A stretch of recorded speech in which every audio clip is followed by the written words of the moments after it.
Students, welcome to my YouTube channel श्रेयसेट classes. आज हमने एक नया चैप्टर स्टार्ट करना है। चैप्टर का नाम है प्रिंसिपल्स ऑफ मैनेजमेंट। हमने पिछले चैप्टर में चैप्टर नंबर 1 में समझा था कि जो मैनेजमेंट है उसके भी कुछ प्रिंसिपल्स होते हैं, कुछ रूल्स एंड रेगुलेशन है कि आप काम को जब मैनेज करेंगे तो ये प्रिंसिपल्स आपको अप्लाई करने चाहिए। They are not compulsory in nature, they are optional, but अगर फॉलो करेंगे you will get the best result. ये जो प्रिंसिपल्स हैं दो लोगों ने दिए हैं, एक है टेलर और एक है फ्योल। पहले हम पढ़ने वाले हैं टेलर ने जो प्रिंसिपल्स दिए हैं।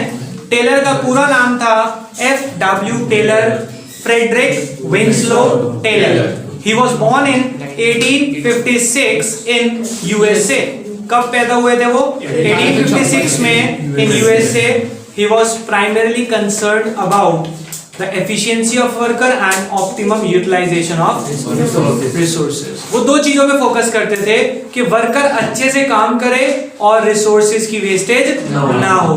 He was also known as father of scientific management। उनको हम father of scientific management के नाम से भी जानते हैं। Is it clear? तीन बातें। पहला, वो पूरा नाम क्या था? F.W. Taylor, Frederick Winslow Taylor, born in 1856 in USA। He was concerned about two things: efficiency of worker and optimum utilization of resources। He was also known as father of scientific management। इसीलिए जो इन्होंने principles दिए हैं हम उन्हें जानते हैं principle of scientific management के नाम से, क्योंकि ये फादर थे साइंटिफिक मैनेजमेंट के। तो साइंटिफिक मैनेजमेंट के जो प्रिंसिपल है वो इन्हीं ने दिए हैं। टोटल 4 प्रिंसिपल है, बहुत ही इजी है। हम चारों के चारों प्रिंसिपल आज ही समझ लेंगे। पहला प्रिंसिपल है science not a rule of thumb. ऐसे याद रखते हैं तो बच्चे को याद रहता है science not a rule of thumb, मतलब साइंस हमेशा पढ़े लिखों के लिए है जो पुरानी टेक्निक पे स्टक नहीं रहना चाहते। वो हमेशा एक्सपेरिमेंट्स करते रहते हैं to develop a new technique which makes the work more simpler, जिससे आपका काम आसान हो जाए and you can achieve more with the least efforts.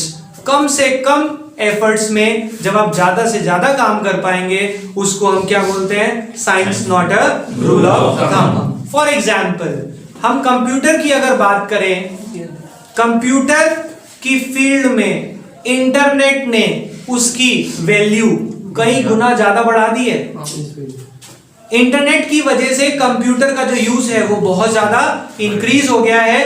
तो ये जो इंटरनेट है, this is the example of science not a rule of thumb. हमने कंप्यूटर एस्टेब्लिश कर लिया, वहां रुक सकते थे, पर हमने कोशिश करी कि कंप्यूटर को और बेहतर किया जाए। कैसे कर सकते हैं? इंटरनेट लेके आए कि हम उसकी एफिशिएंसी को और बढ़ा सके। Is it clear? समझ आ गई बात? दूसरा है हार्मनी नॉट डिस्कॉर्ड।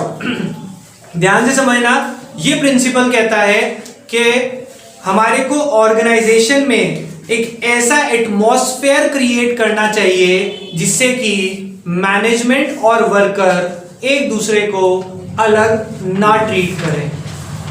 मतलब देखो, ध्यान से समझना, एक ऑर्गेनाइजेशन में क्या होता है, जो मैनेजमेंट यानी टॉप के एम्प्लॉइज होते हैं, जो टॉप लेवल पे काम कर रहे हैं, वो अपने आप को वर्कर से अलग मानते हैं। वो कहते हैं वर्कर दिहाड़ी का मजदूर है, आगे काम करेगा जाएगा।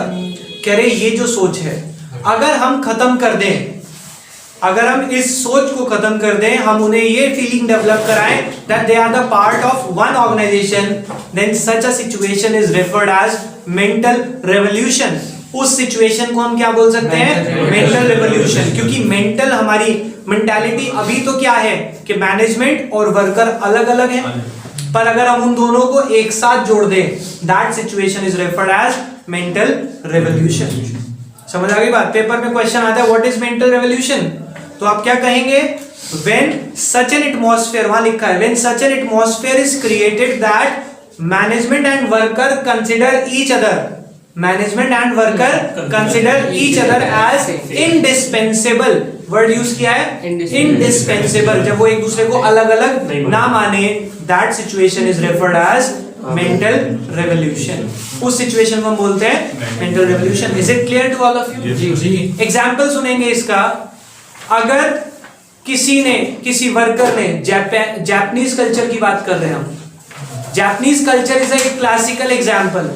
इसका एक क्लासिकल एग्जाम्पल है जापानीज कल्चर, जहां पे वर्कर और मैनेजमेंट अपने आप को अलग अलग नहीं मानते। क्या एग्जाम्पल है सुनना। जापानीज कल्चर में अगर किसी वर्कर ने मैनेजमेंट से अपनी कोई बात मनवानी है या अपनी कोई बात रखनी है तो वो स्ट्राइक पे नहीं जाते। They use to wear black badges, वो अपने हाथ पे ब्लैक बैज पहनेंगे and work more than the normal working, routine से भी ज्यादा काम करेंगे to gain the sympathy of manager की सिंपैथी गेन करने के लिए। क्यों? कि अगर उस मैनेजर को क्या लगेगा कि इतना काम कर रहा है, बीमार ना पड़ जाए, इसे कुछ हो ना जाए, इसीलिए वो ज्यादा काम करता है जिससे कि वर्कर उसकी मैनेजमेंट उसकी बात सुन ले। समझ आ गई बात? ये है हमारा मेंटल रेवोल्यूशन। चेंज करना है सोच को। अभी इंडिया में मेंटल रेवोल्यूशन आना बाकी है। यहाँ पे अगर कोई वर्कर मैनेजमेंट से सेटिस्फाइड नहीं है, he used to go on strike, जो अभी भी चल रहे हैं। इससे बेटर क्या होता है, ज्यादा काम करें जिससे कि कुछ सिंपैथी गेन कर सके। अब लोग कहते हैं सर यहाँ पे किसी को कोई फर्क नहीं पड़ता, तो क्या कहा? Mental revolution. सिर्फ वर्कर के लिए मेंटल रेवोल्यूशन नहीं लाना, it should be on the both side, के वर्कर भी और मैनेजमेंट दोनों दूसरे को क्या माने? Indispensable part of each other. Clear हो गई बात? समझ आ गया? Next principle is harmony not Discord. Harmony not Discord का मतलब क्या है बेटा, ध्यान से समझना। एक ऑर्गेनाइजेशन में काम करने वाले वर्कर बहुत सारे होते हैं, हर एक का काम करने का रीजन कुछ और होता है। उन्होंने ऑर्गेनाइजेशन को ज्वाइन अलग रीजन से किया होता है। किसी ने अच्छी सैलरी के लिए, किसी ने अच्छी रेपुटेशन के लिए। अब उन सबको आप काम कराएं विद म्यूचुअल कोऑपरेशन, कि हम एक दूसरे के साथ कोऑपरेट करके काम करेंगे। अगर ऐसा हो गया तो क्या होगा? टारगेट जल्दी अचीव होंगे, अच्छे से अचीव होंगे या नहीं होंगे? यस। तो इसलिए कहते हैं कोऑपरेशन नॉट इंडिविजुअलिज्म। इसका मतलब क्या होता है कि हम कोऑपरेट करके काम करेंगे, अकेले अकेले काम नहीं करेंगे। तो कह रहे जब भी मैनेजमेंट जब कोई स्टैंडर्ड यानी कि टारगेट सेट करे ना, it should be after consultation with the worker. कह रहे वर्कर से कंसर्न कर लेना, उसके बाद टारगेट सेट करना। क्यों? क्योंकि जब टारगेट वर्कर से पूछ के सेट किया जाता है, they will give their best to achieve the target. समझ आ गई बात? अब जैसे मैंने कहा कि बेटा आपको ऑफ की जरूरत है, पेपर है, कोई बात नहीं। आपने कहा हाँ जी सर 2 दिन की छुट्टी हो जाए। मैंने कहा अच्छा, फिर आप ये बताएं क्या इतना काम हो जाएगा? आपने कहा हाँ। तो टारगेट जब आपसे पूछ के सेट कर लिया, now you will have to try your best to achieve the target. आपको उतना तो करके ही लाना पड़ेगा जितना आपसे पूछ के सेट किया गया है। Is it clear? That is cooperation not individualism. क्योंकि जो हमारा सबका गोल है अच्छे मार्क्स लाना, वो सिर्फ मेरे कोऑपरेशन से नहीं होगा, मेरे इंडिविजुअल एफर्ट से नहीं होगा। It should be from cooperation from all of you. जब आप कोऑपरेट करेंगे तभी टारगेट अचीव होगा। Clear? Last, development of worker to their greatest efficiency and prosperity. हम चाहते हैं कि वर्कर की डेवलपमेंट हो, कितनी? टू द ग्रेटेस्ट, जितना ज्यादा पॉसिबल है। ग्रेटेस्ट एफिशिएंसी एंड प्रॉस्पेरिटी, जितना ज्यादा हो सके उसकी ग्रोथ होनी चाहिए और उसकी डेवलपमेंट होनी चाहिए। किसकी? वर्कर। अब वो देखो इन्होंने यहाँ एक बहुत अच्छी बात लिखी है, एक सीक्वेंस है। कह रहे इंडस्ट्री की जो एफिशिएंसी है, मतलब इंडस्ट्री में अच्छे से काम कब होगा, ये डिपेंड करता है कि वर्कर की एफिशिएंसी कितनी है, कि वर्कर कितना अच्छा है। और वर्कर की एफिशिएंसी डिपेंड करती है उसकी ट्रेनिंग एंड सिलेक्शन, कि उसको सेलेक्ट कैसे किया है और उसकी ट्रेनिंग कैसे की है। तो वो कहता है टेलर कि हमें ट्रेनिंग और सिलेक्शन के टाइम पे बहुत ध्यान देना चाहिए।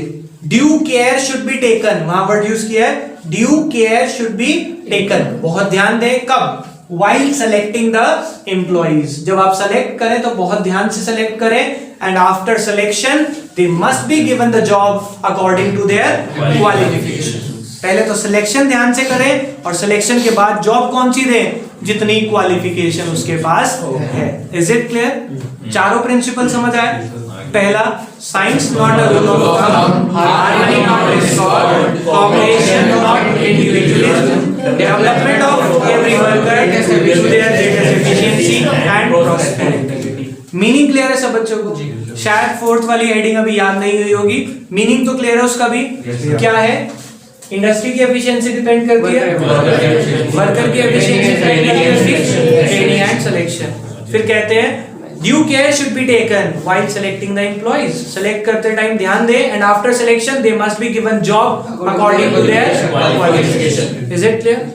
Any doubt? अभी के लिए फिलहाल हम इतना ही करते हैं। Bye bye.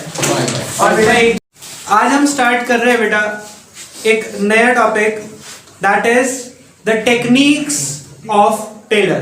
टेलर ने इन टोटल हमें 7 टेक्निक्स दिए।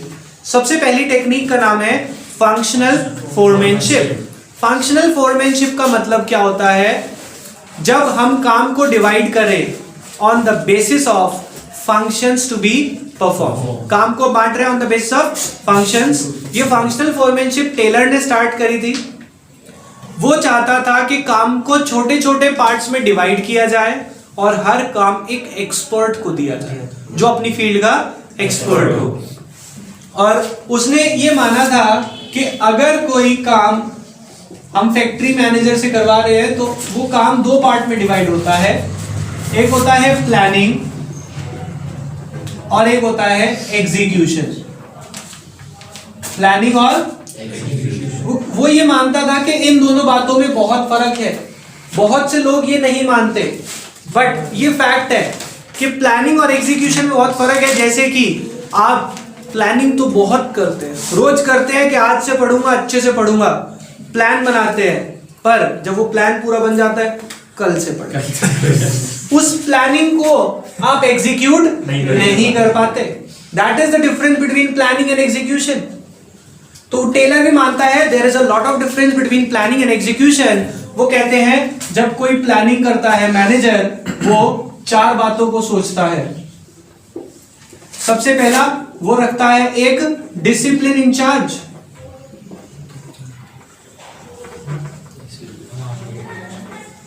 और आपके पास बस एक यही कमी रहती है प्लानिंग में कि आप डिसिप्लिन नहीं रखते अपने पास। डिसिप्लिन का मतलब क्या होता है? काम को एक सिस्टमैटिक और ऑर्डरली मैनर में परफॉर्म करना। वहां पे जब आप पढ़ेंगे तो यही लिखा है, this foreman is responsible for orderly and systematic working. एक ही लाइन लिखी है सबके बारे में। ये ऑर्डरली वर्किंग के लिए रिस्पॉन्सिबल होता है कौन? Discipline incharge. तो देखो बेटा, मैंने इस 4 नाम को याद करवाया है एक तरीके से कि अगर आप प्लानिंग अच्छी करना चाहते हैं कि मार्क्स अच्छे आए, तो आपको डिसिप्लिन को अचीव करने के लिए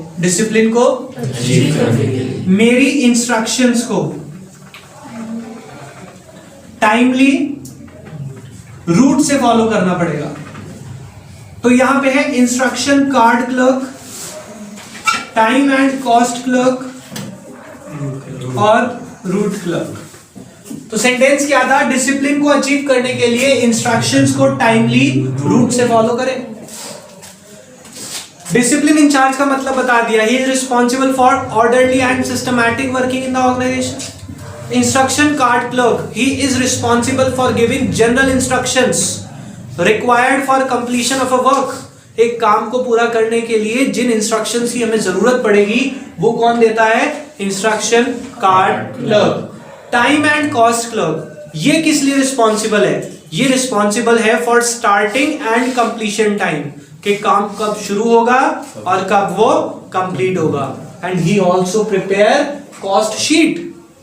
टाइम एंड कॉस्ट है ना, तो टाइम का मतलब कि वो स्टार्टिंग और कंप्लीशन टाइम बताएगा, और कॉस्ट शीट भी बनाएगा। कॉस्ट शीट क्या होती है बेटा? देखो, आप कोई भी प्रोडक्ट प्रोड्यूस करते हैं तो उसमें एक लेबर लगती है, रॉ मटेरियल लगता है, ओवरहेड्स लगते हैं। ओवरहेड्स का मतलब जो आपके रूटीन के खर्चे, लाइक बिजली का बिल और ये सब जब आप एक सीक्वेंस में लिख के और प्रोडक्ट की टोटल कॉस्ट निकालते हैं, इसको बोलते हैं हम कॉस्ट शीट। क्या बोलते हैं? This is known as cost sheet. तो कह रहे जो टाइम एंड कॉस्ट क्लर्क है, इसके 2 काम है। एक तो टाइम, स्टार्टिंग और कंप्लीशन टाइम, और दूसरा काम ही prepares the cost sheet. Is it okay? Last है हमारा रूट क्लर्क। दिस फोरमैन, यानी कि ये मैनेजर, फोरमैन का means manager. This manager is responsible for sequence of steps to be followed. कि पहले ये काम करें, इसके बाद ये, इसके बाद ये। रूट बता रहा है ना आपको। रूट का मतलब क्या होता है? जो रास्ता दे। कैसा रास्ता? कि पहला ये काम, फिर दूसरा ये काम, तीसरा ये काम। इस मैनेजर का ये वर्क होता है। समझ आ गई बात जी। डिसिप्लिन इंचार्ज क्या करता है? ऑर्डरली और सिस्टमैटिक मैनर में काम कराता है। वहां पे वर्ड यही यूज करे हुए हैं। He is responsible for orderly and systematic working. He issues the general instructions. He prepares the time, starting time and completion time, and also prepares the cost sheet. He is responsible for systematic working. Systematic working के लिए responsible है। एक एक line है, आप उसको read out कर लेना। अगर कोई प्रॉब्लम होगी तो मुझे बताना। अब इसके बाद जो हमारा ये एग्जीक्यूशन है, एग्जीक्यूशन को ये प्रोडक्शन भी बोलते हैं। क्या बोलते हैं? प्रोडक्शन। अब ये जो प्रोडक्शन इंचार्ज है, इसके फर्दर 4 पार्ट है। एक मिनट बेटा, ये मैंने कैसे याद कराए थे कि जो मेरा पहला बैच जो मैंने पढ़ाना शुरू किया था उस टाइम कुछ बच्चों ने एक गाना प्रिपेयर किया था। अब वो जो गाना था वो आज के तरीके का, जैसे रैप बेस्ड सॉन्ग बोलते हैं, तो उसमें बहुत स्पीड से चलता है वो गाना। तो पहली बात तो स्पीड बॉस 4 बच्चों ने मिलके बनाया था, तो नाम है उसका गैंग बॉस। एक बार में फाइनल नहीं हुआ था, उसकी बहुत बार हमें रिपेयर करानी पड़ी थी, तो रिपेयर बॉस। और जब स्टूडियो में रिकॉर्ड हुआ तो वो उन्हें देख रहा था कि आप कहाँ पे सही गा रहे हैं और कहाँ पे गलत, तो वो क्या कर रहा था? इंस्पेक्टर का काम कर रहा था। समझ आ गई बात? तो speed boss, gang boss, repair boss and inspector boss. इधर समझते हैं स्पीड बॉस का काम क्या होता है? Timely completion of the work. Timely completion, ना तो स्टार्टिंग बताता है ना ही एंडिंग बताता है, पर ये देखता है काम समय से पूरा हो जाए। समझ आ गई बात? ये टाइम एंड कॉस्ट क्लर्क क्या कहता था? स्टार्टिंग और कंप्लीशन टाइम बताता था, ये टाइमली कंप्लीशन बताता है। Is it okay? Gang boss, ध्यान से समझना, कुछ बच्चे इसको गैंग को इंटरप्रेट कर लेते हैं कि सर सबको इकट्ठा करना है, तो पर किसको इकट्ठा कर रहा है यहाँ पे? ये machines and tools required for production of a commodity. किसी चीज को बनाने में जो जो चीजें चाहिए उन सब रिसोर्सेज को इकट्ठा करने का काम होता है gang boss. Is it okay? Speed boss timely completion, gang boss collects the resources required for production, repair boss ये रिस्पॉन्सिबल होता है मशीन्स और टूल्स को वर्किंग कंडीशन में रखने के लिए, कि कोई भी मशीन या कोई भी टूल ब्रेक ना हो, वो चलते चलते रहने की कंडीशन में होना चाहिए। That is the work of repair boss. Clear? Inspector, inspector का काम क्या है? ये चेक करता है कि क्वालिटी में कोई कॉम्प्रोमाइज ना हो। He is responsible for quality control of output. किस चीज के लिए रिस्पॉन्सिबल है? Quality control. Is it okay? जी, समझ आ गई बात? बेटा ये जो हमने करा functional foremanship, this is most important for your exam. ये अकेला ही टॉपिक 4 नंबर में आ सकता है। देखो इसके पास मटेरियल है 4 नंबर का, ठीक है? Is it okay?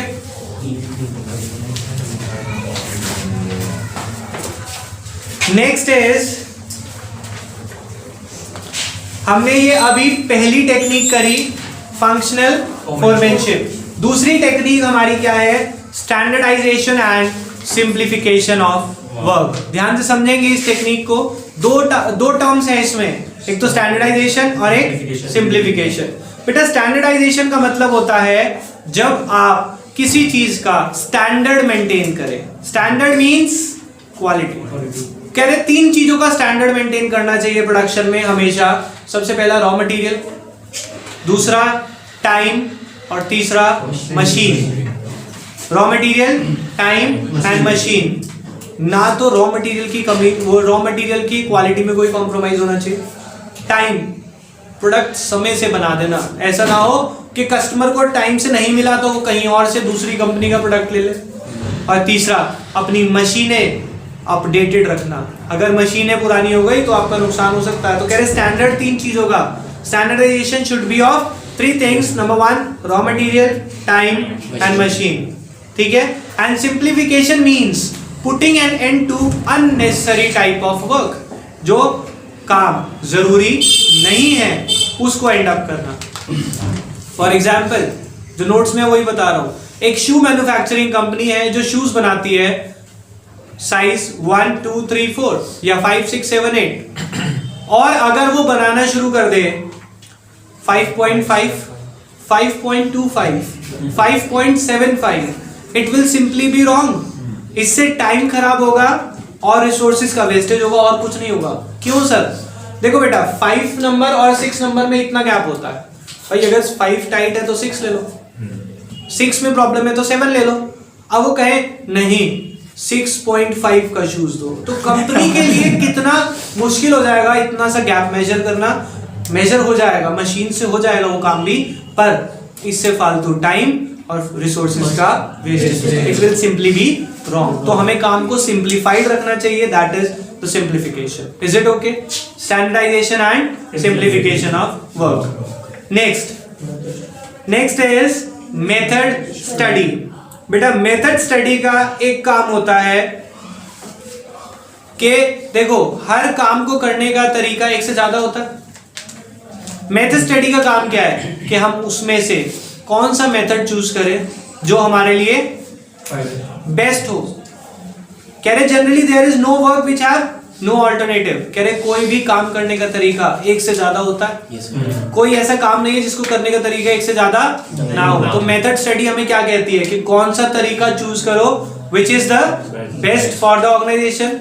Best means in which there is least wastage of resources and maximisation of profit, जिसमें प्रॉफिट सबसे ज्यादा हो और रिसोर्सेज का वेस्टेज सबसे कम हो।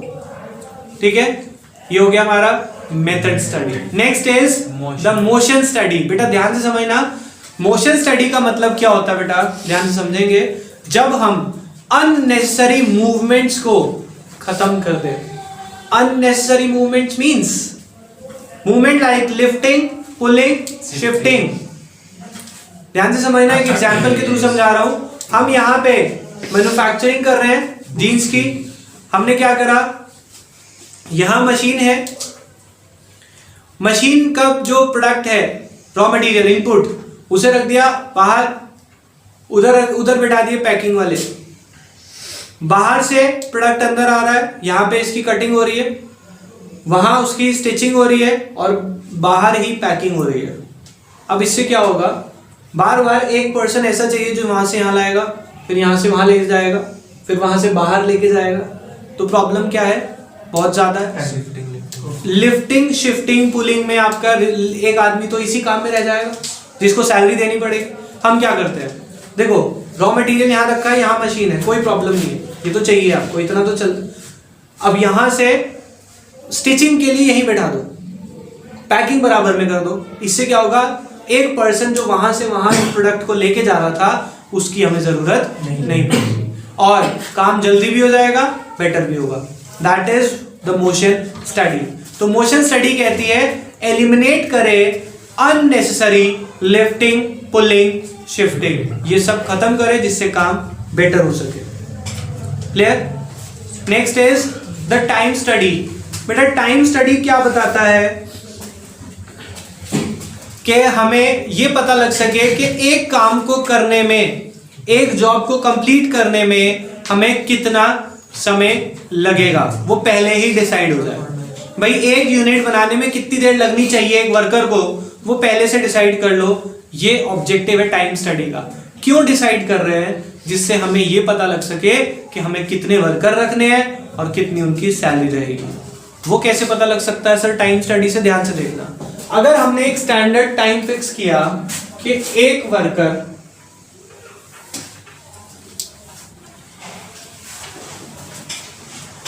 एक दिन में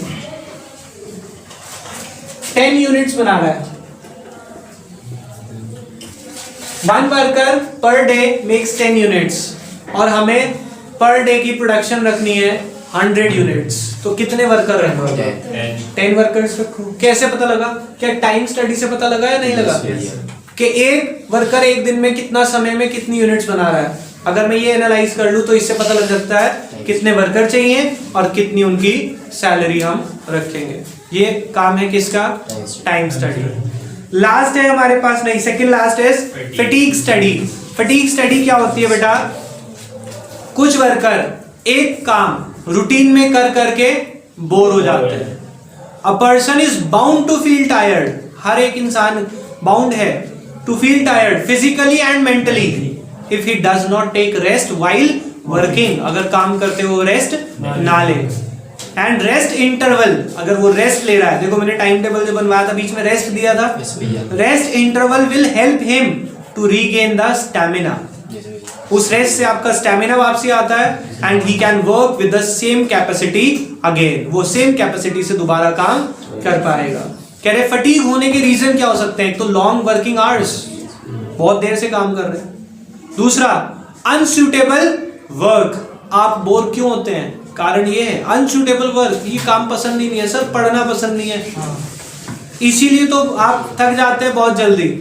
लॉन्ग वर्किंग आवर्स तो आपके लिए कभी होते ही नहीं है, तो फटीग होने का कारण ही नहीं है वो. उन्होंने 3 रीजन बताए हैं फटीग होने के. आप देख लेना आपका क्या है. सबसे पहला लॉन्ग वर्किंग आवर्स, दूसरा अनसूटेबल वर्क, तीसरा working environment, bad working environment. काम करने की जो एरिया है वो अच्छा नहीं है. Is it okay? Last technique differential piece wage system. बेटा फटीग स्टडी भी इंपॉर्टेंट है और डिफरेंशियल पीस वेज सिस्टम, ये दोनों भी इंपॉर्टेंट है आपके लिए. डिफरेंशियल पीस वेज सिस्टम बहुत इजी है, ध्यान से समझेंगे बेटा आप. देखो बेटा, टेलर ने जो differential piece wage system launch किया था, सुन लो क्यों लॉन्च किया था, बाद में इसका एग्जांपल लिख रहा हूं यहाँ पे. टेलर चाहता था, he wanted to differentiate between efficient and inefficient worker. Differentiate करना चाहता था जो अच्छे वर्कर हैं और जो अच्छे नहीं है. And he wants to give rewards to, किसको रिवॉर्ड देगा? To efficient worker. He wants to give a reward to efficient worker. So he introduces differential piece wage system. इसीलिए उसने different piece wage system रखा. किन के लिए? जो अच्छे वर्कर हैं. फॉर एग्जाम्पल उन्होंने क्या किया, they have fixed the standard output. Standard output मतलब कि एक दिन में कितना प्रोड्यूस करेंगे. They have fixed that standard output is 10 units पर वर्कर पर डे. फिक्स किया 10 यूनिट्स पर वर्कर पर डे, ये स्टैंडर्ड फिक्स किया. If worker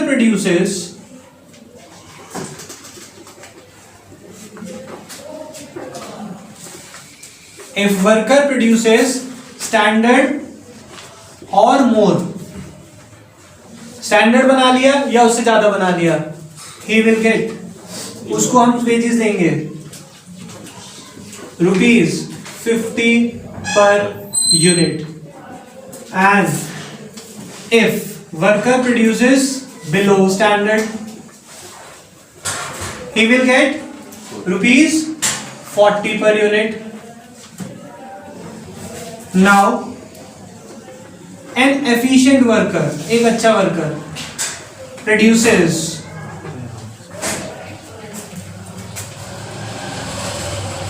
11 units, will get, उसको कितना मिलेगा? 11 into 50, that is 550. And an inefficient worker produces 9 units, will get, उसको कितना मिलेगा? 9 into 40 is equals to 360. The difference of 190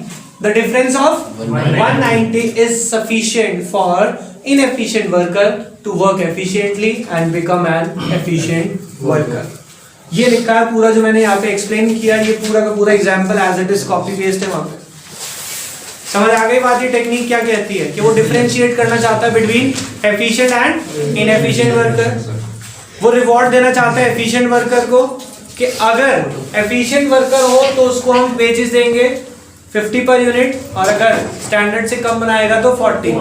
एक वर्कर ने 11 बनाए तो उसकी सैलरी 550 और एक ने 9 बनाए तो उसकी 360. The difference of 190 is enough for inefficient worker to work efficiently and become an efficient worker. उसको मोटिवेट करने के लिए 190 का डिफरेंस बहुत है. तो आज हम इस क्लास में अभी इतना ही पढ़ेंगे, बाकी हम पढ़ेंगे नेक्स्ट क्लास में. फिलहाल अभी के लिए बाय बाय.